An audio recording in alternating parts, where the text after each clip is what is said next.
Assalamu alaikum, strong believers. This is Malik Bhai, and I'm hoping that you are staying positive, not worrying about the critics that's out there, because we got work to do. We got to add value to ourselves and the ones around us, and we need to be strong. And strong believer is better than a weak believer. Prophet Muhammad SAW said that in the body there is a flesh, a piece of flesh, that when it is sound, the whole body is sound.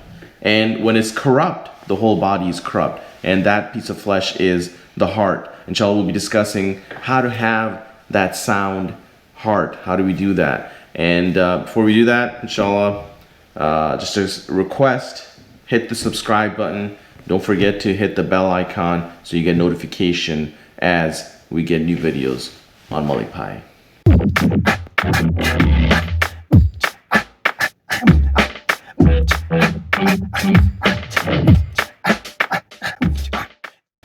Welcome back.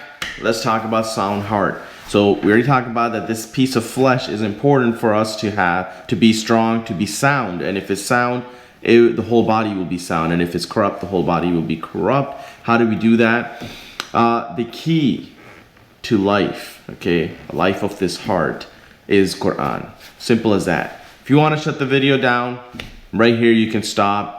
Go do what you got to do. This is the main thing that I want to hit on, that it's all about the Quran, okay? The words of Allah is number one way of giving life to this heart and being humble before Allah and leaving all our sins. So let's talk about how this Quran can help. And there's a benefit in it that even one letter, guys, and we'll have another video talking about the accountability system in Quran, in Islam, how Allah subhanahu wa ta'ala gives you reward, how he gives you, how your bad deeds get collected. But just by reading Quran, one letter, right? Just one letter. I'm talking alif is one letter, lam is not a word, just a letter. Each letter will give you 10 points, 10 rewards, right? So imagine you read Surah Fatiha, how many points you just got. So that's one of the ways that you are giving life to the heart, is by collecting more reward. And the best way is by remembering Allah subhanahu wa ta'ala through His word, which is the final revelation,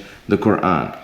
Now, what are some of the preventive actions that we can take to make sure that this heart stays sound? One of them is repenting Allah and loving Him. Okay, repent to Allah and loving Him. And the second is fearing Him. We already talked about the iman, that it's about the love and hope of Allah, and at the same time having His fear. We have to balance it. If you have too much love, too much hope, you're gonna say, you know what, Allah subhanahu wa ta'ala is very merciful. I'm very hopeful that He will forgive me. Let's party it up. Let's do what we gotta do, enjoy our life, because we'll just go for Hajj or something and then maybe give some donation. Allah will forgive us. That's too much hope. And then too much fear is where you say, you know what, man, I'm such a bad sinner. I'm such a bad guy. I'm such a bad girl. Allah will never forgive me. I mean, I fear Him so much that I know that His punishment is severe. He's never going to forgive me. You know what? While I have my life, let's party it up, right? And let's enjoy our life. Let's fulfill my desires, because Allah will never forgive me. Too much fear. Got to balance this out. That's also part of the qualities of a sound heart.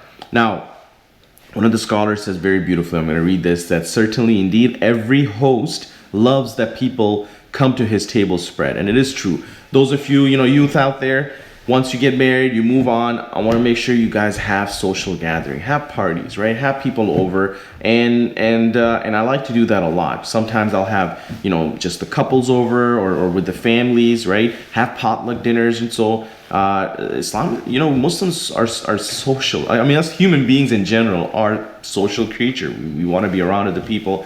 Have these table spread, the scholar is calling it, but basically it's inviting people for dinner, and sometimes I'll have just the boys night out, right, where I'll just have my friends, and my wife will have sometimes just her friends. You got to keep it balanced. This is one of the secrets of a healthy life. But let's get back to the sound heart. The scholar is saying, indeed, every host loves the people come to his table spread. You want to know what Allah's table spread is? Certainly, the table spread of Allah is the Quran, right? We love having people over. I mean, I love it when people come over. I'll cook something for them, then they will talk about how happy they are to have this food. They love it. Same thing at the same time. Imagine Allah subhanahu wa ta'ala being happy because his table spread is the Quran. Go and read Quran, get attached to the Quran. Some of us might be struggling just reading Quran. That's one step. Then, if you're not able to do that, there's enough audio that's out there. Listen to it in Arabic and then also in English. Listen to it in translation. You have the English translation of the Quran. Nothing will replace reading Arabic, even if you don't understand it.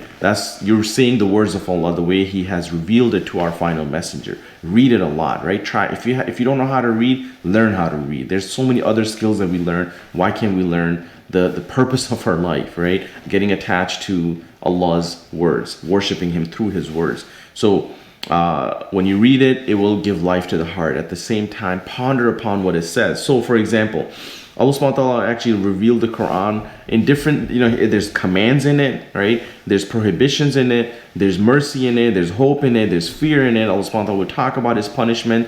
Allah will talk about Jannah. We'll talk about how merciful He is. He will talk about the commands, talk about the things that we should be staying away from. All of those things, when those ayahs come, you need to stop and reflect upon them. So, for example, when an ayah or a verse comes talking about the punishment of Allah, then you should fear Allah subhanahu wa ta'ala. Have that sense of fear and ask Allah subhanahu wa ta'ala for forgiveness or protection, refuge. Say, A'udhu Billah, right? I seek refuge, I seek protection with Allah from His punishment. Okay? So ask for that. When an ayah or a verse of mercy comes, then hope for Allah's mercy. Ask for Allah subhanahu wa ta'ala's mercy. That Allah give me this mercy. Have this conversation within this dialogue.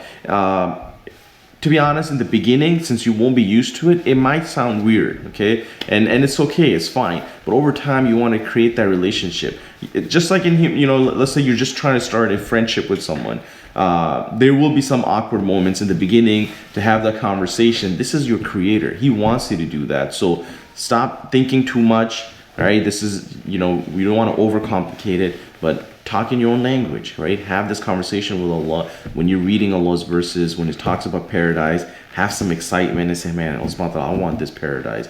Make me a good person. Make me one of those who will get this paradise. So again, like I said in the beginning of the video, that all I'm going to say is read Quran and ponder upon it, and that's it. That should be the end of this video. But I'm going a little bit more detail about how you can kind of spice things up over here. So Quran is one of the best ways to make this heart sound, because if the heart is not sound, the whole body will be corrupt.